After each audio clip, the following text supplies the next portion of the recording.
So చాలామంది ఏంటంటే పిల్లలు వాళ్ళ పేరెంట్స్కి ఒక వయసు వచ్చిన తర్వాత పళ్ళు కట్టిద్దాం నాన్న, పళ్ళు కట్టిద్దాం అమ్మ అంటే నాకు ఎందుకమ్మా ఇంక ఈ వయసులో ఇంక నేను ఏం తింటాను అంటారు. కానీ వాళ్ళకి పిల్లల మీద ఎంత ప్రేమ ఉంటుందో చూడండి.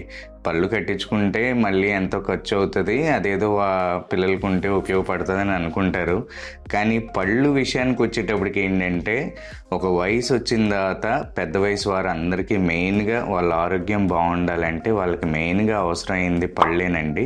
సో మీ సిస్టమిక్ కండిషన్స్ లేదంటే మీ ఆరోగ్యం బాగుండాలంటే ఏదో ఒక పళ్ళు అంటే తీసి పెట్టుకున్న పళ్ళు, ఫిక్స్డ్ పళ్ళు, ఇంప్లాంట్స్ మీద కట్టిన పళ్ళు, బలం అనేది ఒక బాడీకి రావాలి అంటే మీరు ఏది తిన్నా కానీ చక్కగా నవిలి తింటేనే అది ఆరోగ్యానికి మంచిది. అండ్ ఎస్పెషల్లీ మన దగ్గర ఏంటంటే సెట్లో కానీ తీసి పెట్టుకున్న పళ్ళల్లో కానీ చాలా వేరియేషన్స్ ఉంటాయండి. అందులో అవన్నీ కూడా మీకు ఎక్స్ప్లెయిన్ చేస్తాం. దాన్ని బట్టి మీకు నచ్చిందే చేయించుకోవచ్చు, కానీ పళ్ళు కట్టించుకోవడం మాత్రం ఇంపార్టెంట్ అని మర్చిపోకండి. At the same time suppose మనం పళ్ళు కట్టించుకోలేదనుకోండి, ఏమేం రకాలైన ప్రాబ్లమ్స్ వస్తాయో చూద్దాం. పళ్ళు కట్టించుకోకపోవడం వల్ల ఏంటంటే జా కొలాప్స్ అవుతుందండి. అంటే మీకు పై నుంచి కింద వరకు పై దవడ కింద దవడ పళ్ళు ఉంటాయి కదా, దానివల్లే మీ చిగుళ్ళు కానీ బుగ్గులు కానీ మీ ఫేస్ ఫామ్ అది మెయింటైన్ అవుతుంది. ఎప్పుడైతే మీకు పళ్ళు లేకుండా లేదంటే కట్టించుకోకుండా ఉంటారో కింద దవడ బాగా ఎదరకు వచ్చేస్తూ ఉంటుంది. అందుకే వాళ్ళకి ఎక్కువ ముడతలు కానీ సరిగ్గా ఏం తినలేకపోవడం ఇవన్నీ ఉంటాయి. అట్ ద సేమ్ టైమ్ మీకు బ్యాలెన్స్ అనేది ఉండదండి. ఇప్పుడు కింద దవడ అంతా కూడా ఒకటే ఎముక, దానివల్ల ఏంటంటే వాళ్ళు ఎక్కువ కుడివైపు దవడ ఆడించవచ్చు, ఎక్కువ ఎడం వైపు దవడ ఆడించవచ్చు. వాళ్ళు తినేటప్పుడు ఎలాగా కుదిరితే వాళ్ళకి తినేస్తారు కాబట్టి రాంగ్ ఫోర్సెస్ కూడా ఎక్కువగా ఈ జాయింట్స్ మీద పడతాయి.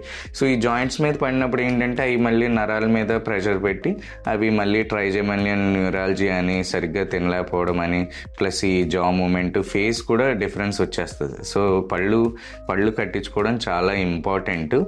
అది ఏ వయసు వరకన్నా ఉండాల్సిందే. సో చాలా మందికి ఏంటంటే ఒక సైడు పళ్ళు తీయించేసుకొని మళ్ళీ కట్టించుకోకపోవడం కానీ, లేదంటే రెండు పక్కల ఎదర పళ్ళు ఉండి వెనకాల దంతాలు లేకపోవడం కానీ, ఇలాంటివి అయినప్పుడు ఏంటంటే ట్రైజెమినల్ న్యూరాలజీ అని ఒక కండిషన్ వస్తుంది. అదేమిటంటే నరాల మీద అన్నెసరీ ఫోర్సు, ప్రెషరు, ఈ జా మూమెంట్స్ కూడా డిఫరెన్స్ వచ్చేయడం వల్ల ఏంటంటే ఇక్కడున్న ఫేషియల్ నరాలన్నీ కూడా మీకు అవి సివియర్గా పెయిన్ రావడం, దానివల్ల ఏంటంటే చాలామంది న్యూరో హాస్పిటల్స్కి వాటికి తిరుగుతూ ఉంటారు. తర్వాత ఏంటంటే ఫైనల్గా ఏంటంటే వాళ్ళు ట్యాబ్లెట్స్ అవి వాడినా కానీ పళ్ళు లేకపోవడం వల్లే ఈ ఇబ్బంది వస్తుందని మళ్ళీ అప్పుడు రీకన్స్ట్రక్షన్కి డెంటల్ క్లినిక్కి వస్తూ ఉంటారు. సో అలా కాకుండా మీరు ఎప్పుడు కూడా పళ్ళు రెండు పక్కల ఉండాలి, రెండు పక్కల సమానంగా తినాలి. అప్పుడే మీ జా కూడా డీవియేషన్ లేకుండా ఆ యాక్సెస్ అనేది కరెక్ట్గా మెయింటైన్ అవుతుంది. దానివల్ల మీకు ఇలాంటి మెడికల్ కండిషన్స్లోకి వెళ్ళి పెద్ద పెద్ద హాస్పిటల్స్కి వెళ్ళడం, పెద్ద పెద్ద మందులు వాడడం, పెద్ద స్కానింగ్లు చేయించుకోవడం, ట్రీట్మెంట్ చేయించుకోవడం లేకుండా ముందు నుంచి జాగ్రత్త తీసుకోవచ్చు. సో ఈ ట్రైజెమినల్ న్యూరాలజీ అనేది ఓన్లీ పళ్ళు లేకపోతేనే వస్తుందని కాదండి. ఆ కండిషన్ వచ్చిందంటే పళ్ళు లేకపోవడం కూడా ఒక మెయిన్ రీజన్ అవుతుంది. అట్ ద సేమ్ టైం పై పళ్ళు కూడా మీరు ఎక్కువ దంతాలు అవి తీయించేసుకొని మళ్ళీ కట్టించుకోకపోయినా మీకు హెడేక్ కానీ మైగ్రేన్ కానీ వీటికి కూడా వన్ ఆఫ్ ద ఫ్యాక్టర్స్ అవుతుందండి. సో టీత్ అనేవి. సో టీత్ ఎప్పుడు కూడా నెగ్లెక్ట్ చేయొద్దు. ఏ వయసు వారైనా టీత్ మెయింటైన్ చేసుకోవడం, ఆరోగ్యంగా చూసుకోవడం, ఆరోగ్యంగా తినడం మీకు ఏ వయసు వరకన్నా అది చాలా మంచిదండి.